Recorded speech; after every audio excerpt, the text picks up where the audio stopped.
Right. Hello, everyone. Everyone on YouTube, you're more than welcome. And now I just need to jump to a different screen. Yeah, there we go. Right. Okay. So I did just want to introduce Jenny, who has been wonderful to work with. Thank you so much for your offer tonight, Jenny. We appreciate it. We really do. So Rev Jenny Miller, MA, LLB and Diploma, is an ordained interfaith minister, having studied with the OneSpirit Interfaith Seminary in London, as well as a workshop service leader of the Unitarian and Free Christian Church. Jenny's background is formally in both law as a solicitor and in transpersonal psychotherapy and integrative child psychotherapy, with specific experience in bereavement counselling. So Jenny was an MA Tutor in Transpersonal Child, Adolescent and Family Psychotherapy before having 3 daughters, including twins, which keeps her busy as a mummy. Jenny has recently completed a second master's degree in Christian spirituality at Sarum, I believe it's Sarum Theological College, with a specific interest in mystical theologies. Jenny was the joint winner of the World Congress of Faith's Essay Award in 2019 on the subject of Is Interfaith Worship a Desirable Practice, which was published in the World Congress of Faith's international publication, Interreligious Insight. Jenny writes published articles and poetry and gives regular workshop services and talks on various subjects as an interfaith minister for various chapels, churches and organisations. And so, over to you, Jenny. Thank you. Thank you so much, Sass. Very kind, and thank you so much for inviting me. I'm thrilled to be able to share the love of my heart, really, which is what is interfaith and is interfaith worship a desirable practice? So I'm trying to. There we go. So my essay that jointly won the World Congress of Faith's Essay Award in 2019 on Is Interfaith Worship a Desirable Practice was very much inspired by this book here. It's One River, Many Wells, written by Matthew Fox, and it's one of the key texts or suggested reading in the OneSpirit Interfaith Ministry training. So many of you will perhaps know of it or even read it yourself. So this book, Matthew's book, has inspired my essay, but it's also inspired this talk, and it's inspired worship services in chapels and churches. And so what I'm sharing here is a visual creation representing really the very deep and esoteric meaning of One River, Many Wells. So you can see there, I was giving a service in a Unitarian chapel. You can see that the water flows, symbolically flowing from the fountainous source of life that is really known as perhaps the Godhead, or the Hindu river Ganga, for example. And it flows down onto a table where you'll see about 5 or 6 of the major world faiths represented. And so you can perhaps see there's the menorah, there's the Sikh Ankar, we've got Krishna in the background, the Celtic cross, there's a picture of Baha'u'llah, who's the prophet of the Baha'i faith, the Quran, and the Hindu Om, as well as a Buddha, I think. And each of those interfaith symbols are symbolizing the individual well of their particular tradition, and how each well, if you plumb the depths of each of those wells of interfaith, right down to their source, then you will come to the oceanic source where there is a unity and a oneness. And that's symbolized by the coral reef at the very bottom on the carpet. And this was a service designed for children. So what you can't see there is a shell with a pearl in it. And we'll come back to that theme of finding the shell and the pearl of the heart in the ocean of consciousness. So I don't need to go over my background because Sass has very kindly introduced me, but I thought it was maybe a little bit important just to give you an overview of my own personal faith experience, because I think it's really important to own as an interfaith minister that whenever anyone is giving a talk, whenever I'm giving a talk on interfaith, inevitably it's going to be shaped by my own personal experiences of faith. And so I thought that I would share with you, my faith experience, my background, and therefore a little bit of where, I might be coming from. So I was christened in a Church of England, an Anglican school, but I attended an Anglican church, but I attended a Methodist school for girls. And so I learned concurrently the Wesleyan reasons for departing from the Anglican church. I completed yoga teacher training in my 20s in a Canadian ashram, and explored various Buddhist traditions, Theravadan, Tibetan, and Zen, but mainly my deepest love was with the Tibetan Buddhist tradition. I've done integrative and transpersonal psychotherapy training, which was very Sufi inspired.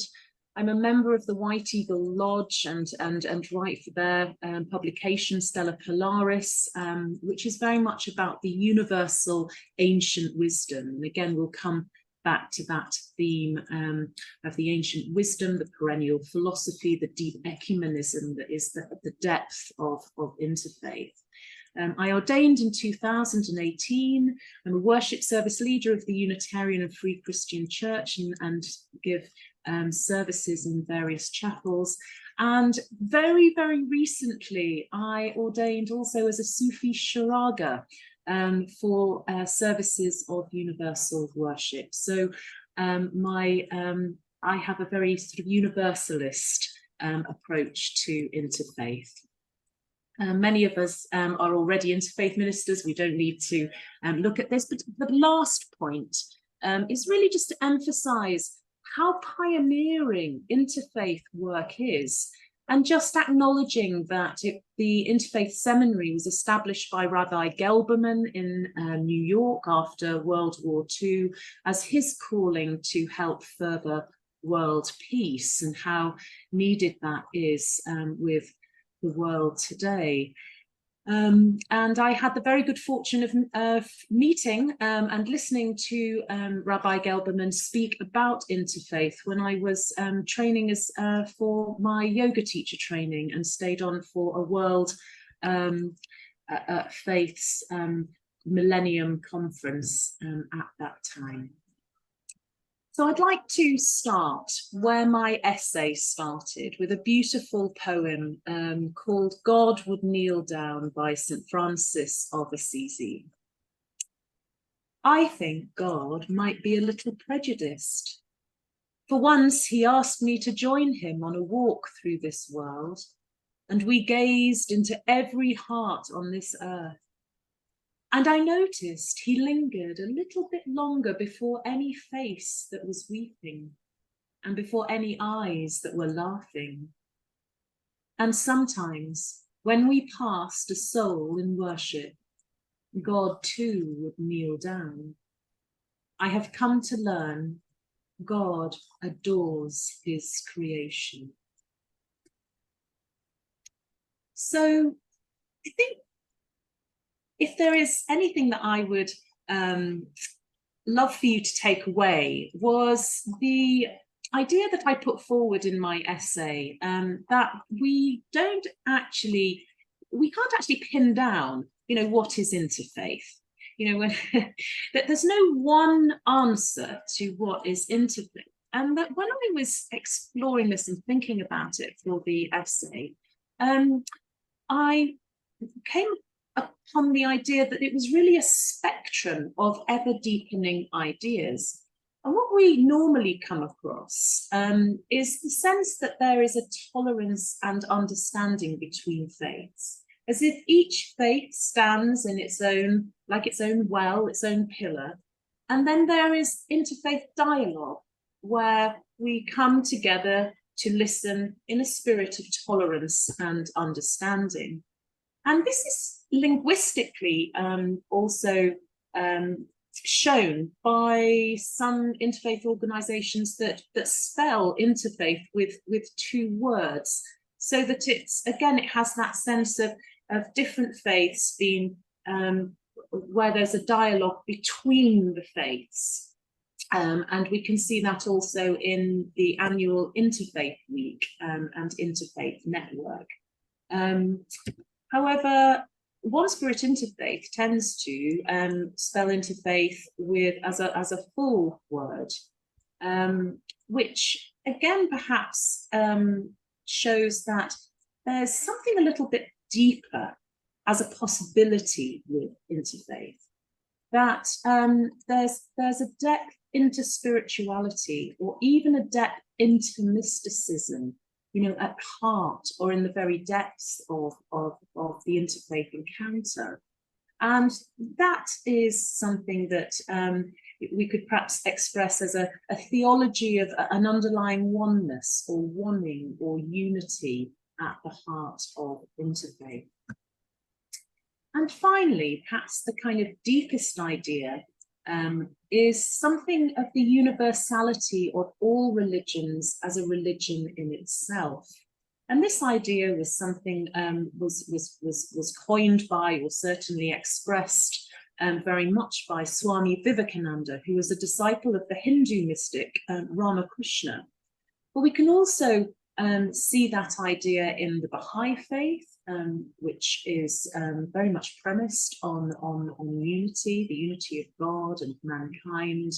Also Sufism, which has an inherent universality to it, particularly in the Western Sufi orders, and also with the theology of Unitarian Universalists and the Unitarian and Free Christian Church.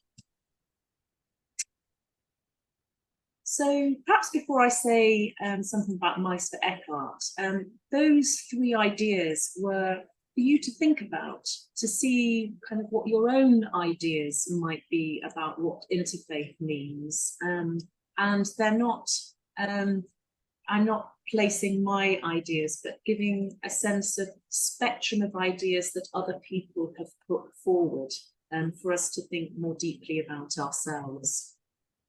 So Meister Eckhart, who is a Christian mystic, said, "God is a great underground river that no one can dam up and no one can stop." And Matthew Fox, who wrote One River Many Wells, said, he expanded this idea of Meister Eckhart, and he said, "There is one underground river, but there are many wells into that river. An African well, a Taoist well, a Buddhist well, a Jewish well, a Muslim well, a goddess well, a Christian well, and Aboriginal wells. Many wells, but one river. To go down a well is to practice a tradition, but we would make a grave mistake, an idolatrous one even, if we confused the well itself with the flowing waters of the underground river." And so you can see that the one river is being used as a metaphor, essentially for the confluence of waters, the spiritual waters that are ever flowing into the stream of divine wisdom. And in the Christian tradition, spirit has often been described in sort of aqueous metaphor and analogy, as flowing water by St. John, a spring inside you, or a river of life by Ezekiel and Revelation. And throughout the centuries, This river of wisdom has been flowing through the towering pyramids along the Nile, through the great sages of the Orient, along the banks of the sacred river Ganges and the initiates of the Greek and Roman mystery schools, and through to our modern day and into the vast ocean of humanity.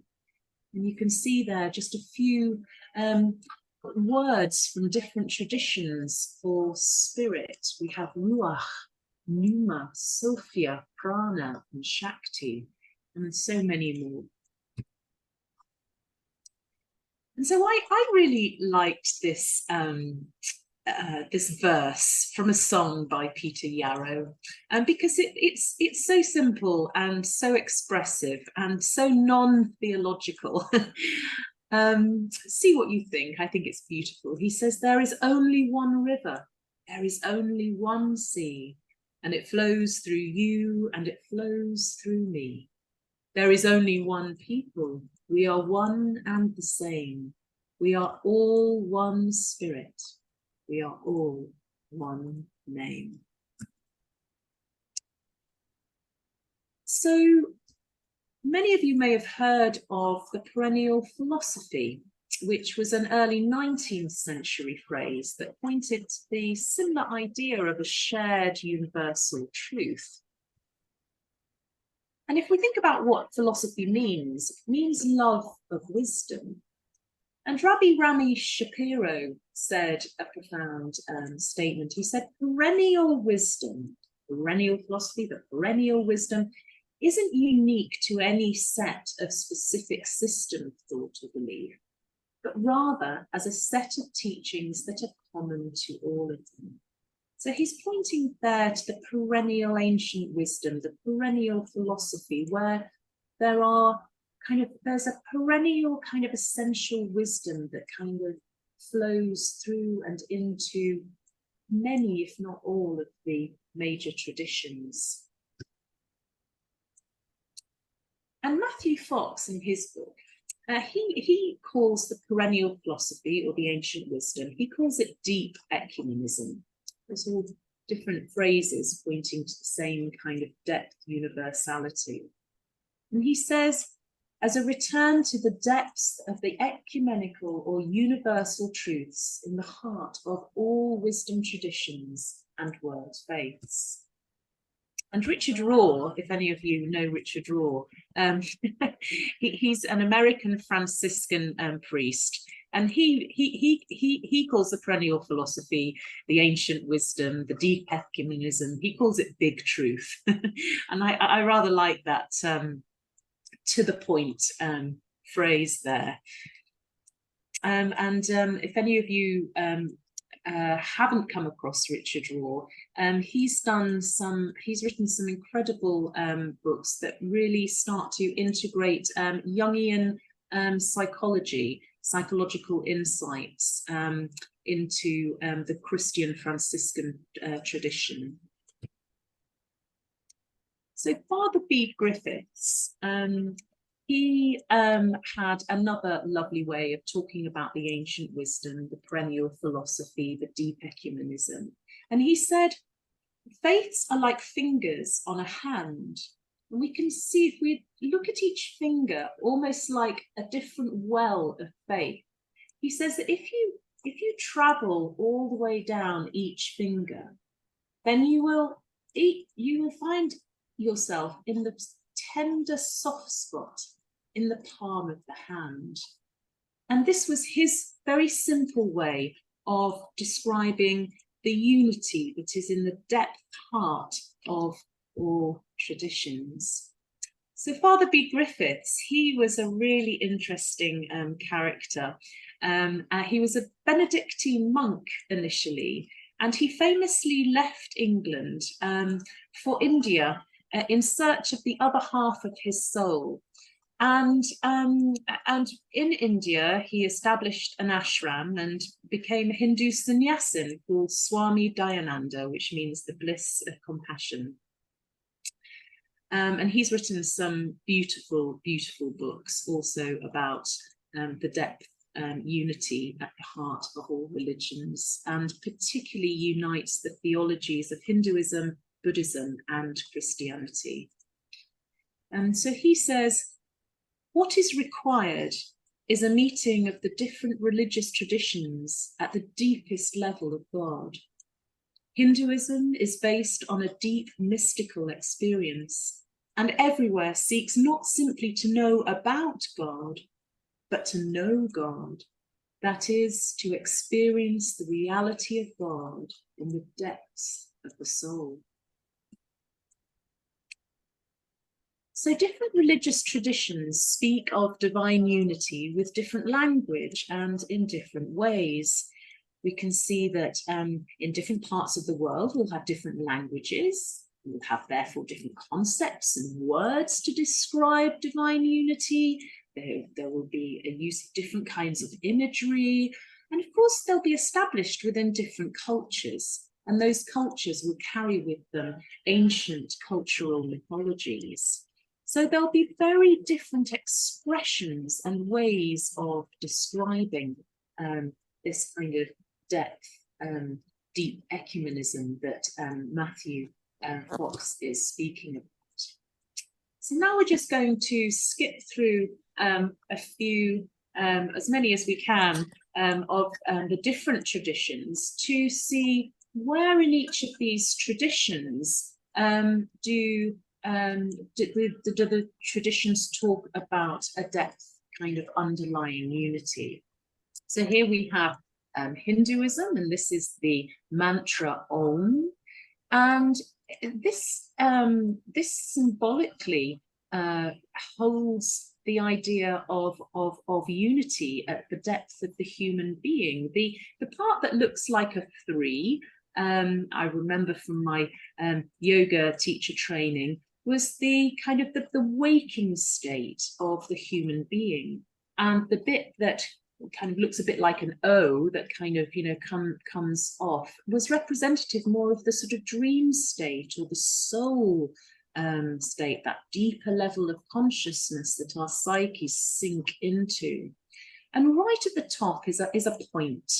And that point represents the transcendental self, the absolute reality of all that is separated from the other two states of the human being by the curve that represents a Maya.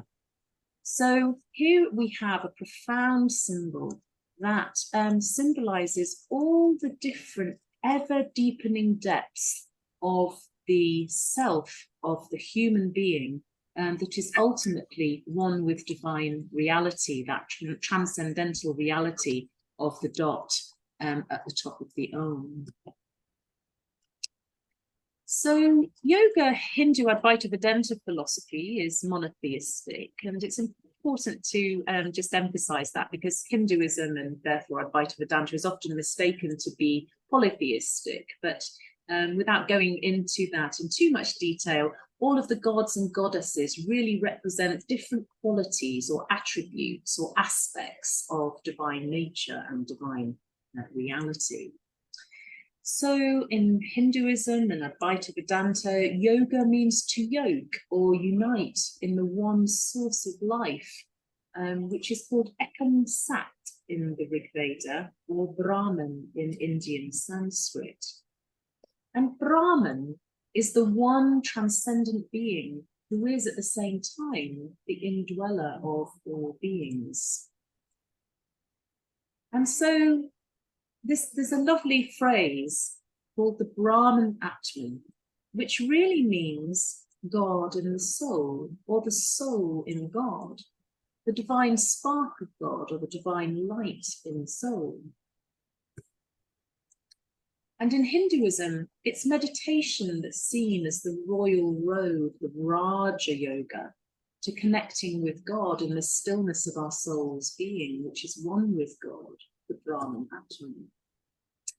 And the Christian tradition has adopted a similar but nuanced and slightly different kind of contemplation practice called centering prayer, where there would be a focus not on a mantra, but on a word, on a sacred word like love or peace.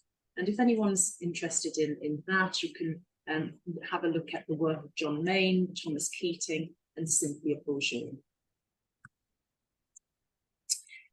This is the Shiva Nataraja that represents the divine cycle of all life, the trinity of creation, preservation, and destruction or death. And there we have the understanding that we can awaken from our lower selves, symbolized by the little dwarf-like figure that Shiva is dancing upon, and that we can overcome the ignorance of our mind-body egoic nature and come to know ourselves as that transcendent reality, essentially as illumined souls or beings of light. Moving on to Buddhism. Buddhism is a non-theistic expression. So often some people might like to not include Buddhism because it doesn't speak of a god, but it's for me a non-theistic language really for the expression of ultimate reality. It arose out of Hinduism that was moving away from the Brahminical traditions of Hinduism. So there we have the Buddha, Siddhartha Gautama, and here we have Bodh Gaya in India, which I had the good fortune to make a pilgrimage to in my 30s. This is the sacred place of the Buddha's enlightenment. There are three main types of Buddhism. There's Theravada Buddhism, Tibetan Buddhism, Zen Buddhism. And I think because of the non-theistic, kind of slightly more philosophical angle of Buddhism, it was able to travel the East and integrate with different cultures, as we can see. But essentially, Buddhism speaks of enlightenment, similarly to what we saw with the Shiva Nataraja. It understands that it is possible to awaken to a deeper reality, deeper soul reality of ourselves. The Buddhists call this enlightenment.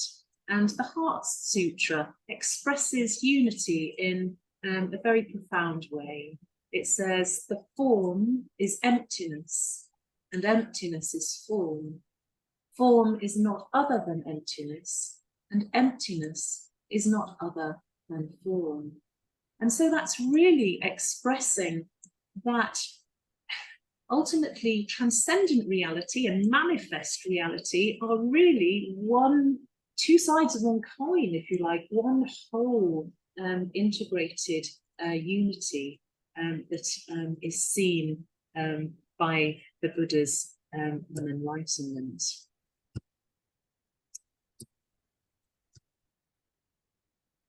So enlightenment in Buddhist terms is called sunyata. It's often translated as emptiness, but really sunyata means emptiness and fullness at once. Again, that expression of that sort of depth unity, a kind of quantum fullness, if you like. So Taoism, I really love this symbol as a symbol of sort of ultimate unity. You have the yin and the yang with the opposites of each other inherent within one another, and all contained in one circle of wholeness. So there you have a beautiful unity expressed in the Taoist symbol. Of course, Taoism speaks of the way, the Tao, the way things are, and that the Tao is not a thing that can be measured, identified, or named, because everything is a part of it and arises out of it. So that sort of underlying unity that everything is a part of and arises out of. So Lao Tzu, the Taoist sage, says the great Tao flows everywhere. There's nowhere where the great Tao is not flowing. So there's an effortless effort, a wu wei, and going with the flow. And anyone who's practiced Tai Chi will have experienced themselves that subtle energy of spirit or chi, as we settle into more subtle levels of our energy and our subtle energy bodies. Moving on to Sikhism, there we have the Khanda, and Sikhism has some lovely symbols of oneness. The chakra, and I apologize if I'm not pronouncing things correctly, is a circle that represents God without beginning or end and reminds Sikhs to remain within the rule of God. And the Ekon Ka, which was on my table of one river, many wells that we saw right at the beginning, means one God or oneness or one with everything. So you can see the Sikh religion has a profound cornerstone, if you like, of oneness and underlying unity. So Islam has two main divisions of Islam, the Shia and the Sunni. But I'm going to concentrate on something that's a little bit more personal to me and close to home. This is a photograph of the Ahmadiyya Muslim Community Mosque in Tilford, which is a village about 20 minutes from my house, where I'm sitting now. And actually, you can see my daughter a few years ago standing outside the Mubarak Mosque, which is in Islamabad in Tilford. And we can see in the picture on the right-hand side the Arabic calligraphy, which is inside the mosque. And I was invited and took my daughter with me to the Mubarak Mosque in Tilford, because I was invited to an opening of the mosque that was part of an interfaith event, a huge interfaith event with a sit-down meal and some talks and tours around the mosque. So there are a couple of pictures of that interfaith event in 2019. But here is a really lovely quotation from the Ahmadiyya Muslim Association about what the Holy Quran says about unity. And I think this is really lovely. I'd like to share it with you. The Holy Quran stresses the unity of God and affirms the truth of all prophets. It also acknowledges that all revealed scriptures were true at their original source. This is a unique feature of the Holy Quran and provides a solid foundation for genuine dialogue and understanding between followers of different faiths.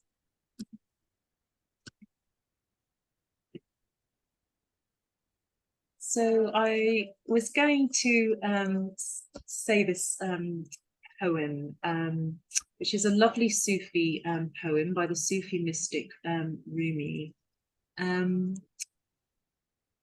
Not Christian or Jew or Muslim, not Hindu, Buddhist, Sufi or Zen, not any religion or cultural system. I am not from the east or the west, nor out of the ocean or up from the ground, not natural or ethereal, not composed of elements at all. I do not exist. I'm not an entity in this world or the next, and did not descend from Adam and Eve or any origin story. My place is the placeless, a trace of the traceless. Neither body or soul, I belong to the beloved, have seen the two worlds as one, and that one call to know first, last, out, inner, only that breath, breathing human being. So there we have a Sufi description of seeing the two worlds as one, that fundamental unity of all that is. And there we have the Islamic Shahada, La ilaha illallah, there is no God but God. And it's often mistranslated as if there is no God but Allah, but it's There is no Allah but Allah. There is no God but God. And it doesn't mean there is no concept of God other than the concept that we in our tradition hold of God. It means all there is God. There is no God but God. I think it's a really, really beautiful. And so the Islamic kind of mysticism is a bedrock of Sufi universal services of worship, but it is much broader than only Islamic mysticism and is the universality of all religions. And there is a beautiful book by Hazrat Inayat Khan, the Sufi mystic, on the ideals of religious unity. So I'm wondering how much time I have left. The Baha'i faith is a really interesting one because its bedrock of belief is the oneness of God and religion, the oneness of humanity and freedom from prejudice, the inherent nobility of the human being, the progressive revelation of religious truth. And so perhaps you can just read those qualities of the Baha'i faith just for yourselves. But you can see that the Baha'i faith is absolutely about the unity in the depths that connects all religions. So Baha'u'llah was the prophet of the Baha'i faith, which is about 200 years old. And so this is a quotation from Baha'u'llah. "O ye children of men, the fundamental purpose animating the faith of God and his religion is to safeguard the interests and promote the unity of the human race and to foster the spirit of love and fellowship amongst men." With Judaism and its mystical counterpart, Kabbalah, we can remind ourselves that Judaism is based on the monotheistic idea of one God as a single being, Yahweh. And so again, has that sense of oneness, one God, as its bedrock. And the mystical dimension, the deeper dimension of Judaism is Kabbalah. There's the Kabbalist tree of life there. But the point I wanted to draw out here was the Kabbalist understanding of the Shekinah, which is the feminine divine presence, which is the knowable aspect of God. So God is often transcendent and unknowable.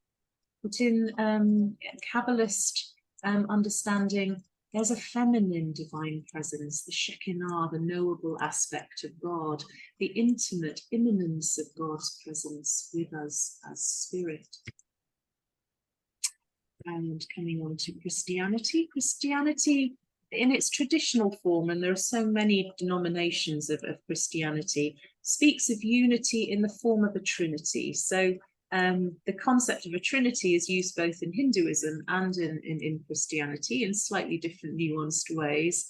But in the Christian trinity, the oneness of God is in the three aspects, if you like, of Father, Son, and Holy Spirit, or hypostases. So the three in one. But here's a quotation by St. Paul on the same God.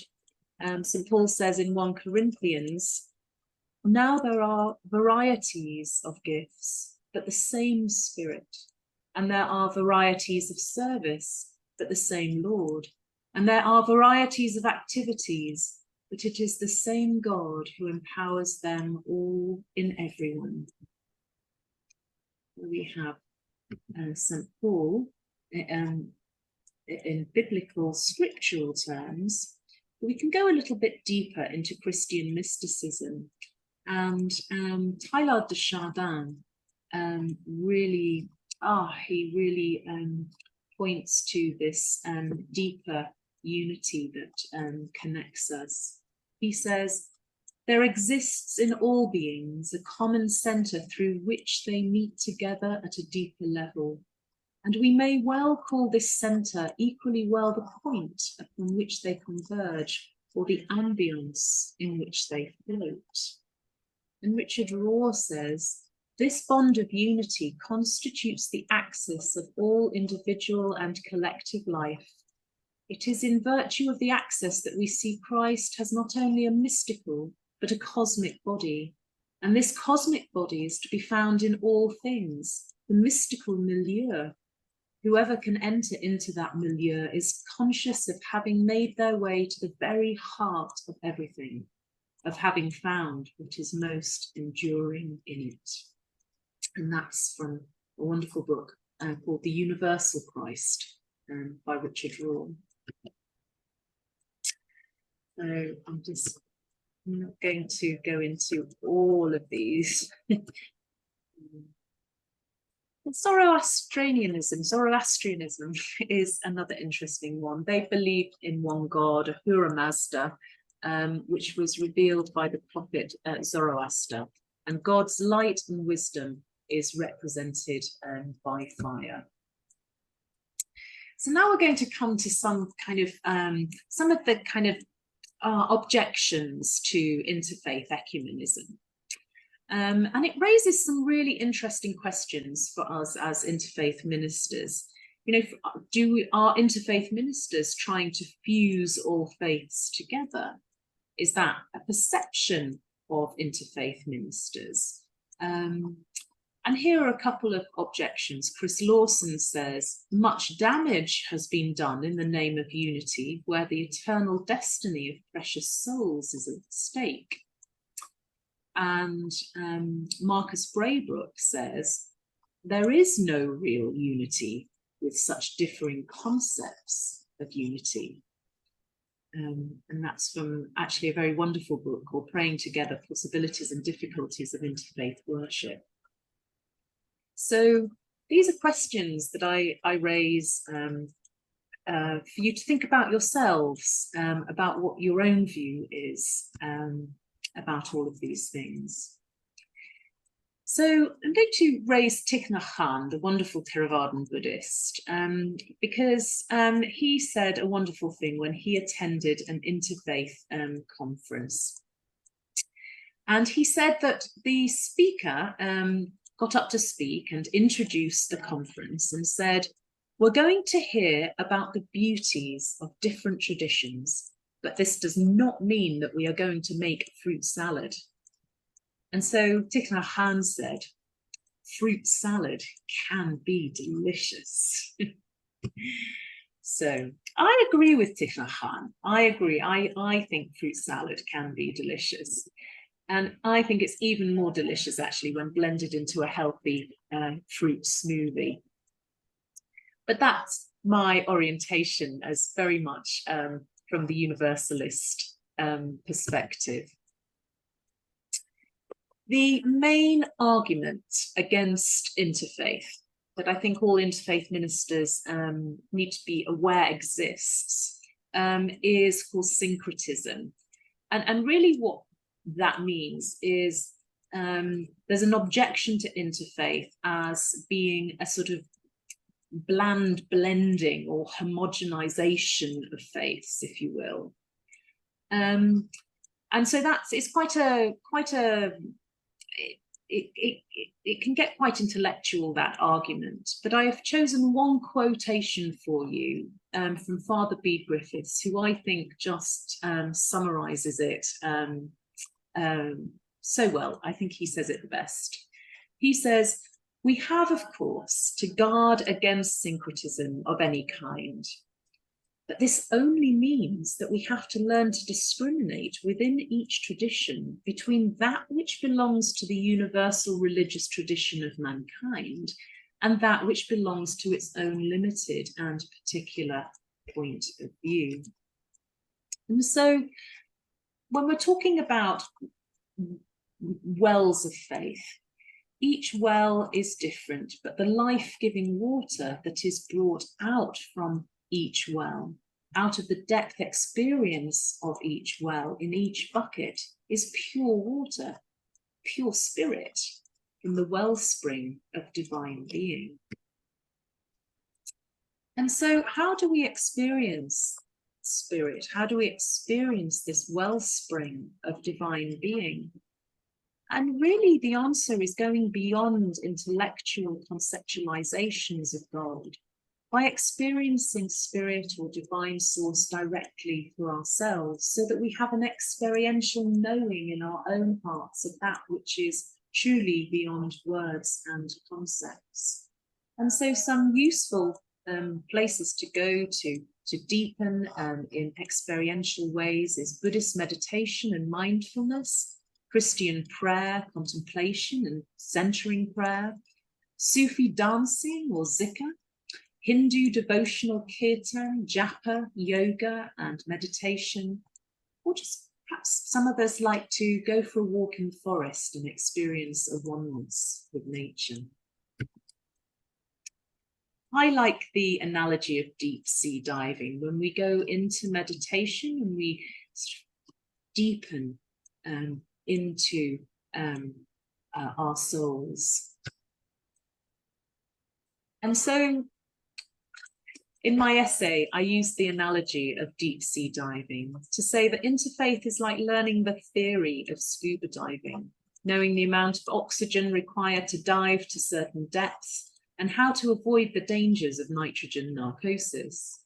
Spiritual practices are like metaphorically putting on your wetsuit, oxygen tank and mask and jumping overboard into the ocean of consciousness and experiencing for yourself the true beauty and peace of the pearl of great price that's found in the coral reef of the ocean of life.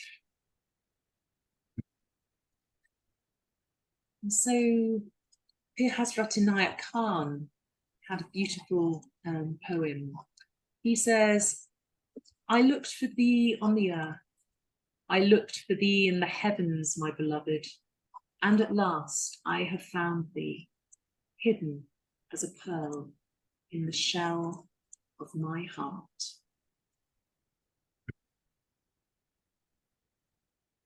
So is interfaith worship a desirable practice? I hope there's been lots to think about. Certainly there are many questions raised by interfaith worship.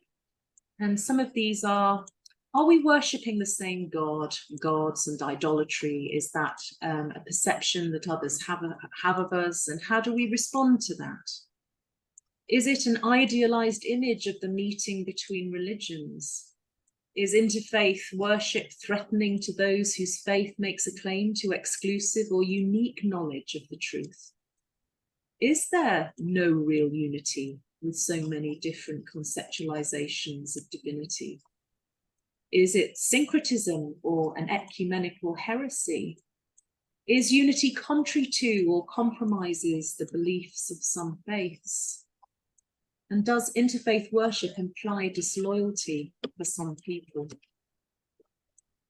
So my own conclusion, I would like to quote White Eagle, a Native American Indian tradition. White Eagle says, in different religions, you get a different presentation of truth, because truth is like a jewel with many facets.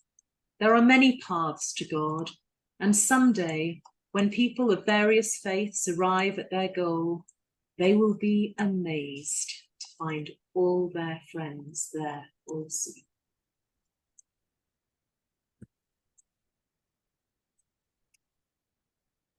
So, sorry, one more slide.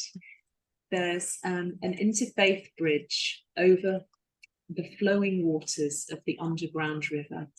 And it was my view that by plumbing the different wells of faith, many discover the flowing waters of the underground river that flow through the many waterways of the many intersecting traditions of the mystery of the river of life, but without, I argue, eroding the different wells of faith themselves. Thank you so much. That was, for me, that was Wonderful, really was wonderful. We don't have a huge amount of time left, so maybe enough time for one, maybe two questions.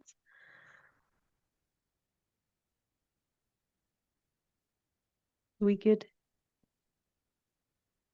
Lovely. I will stop the recording. I say. There we go. Stop recording.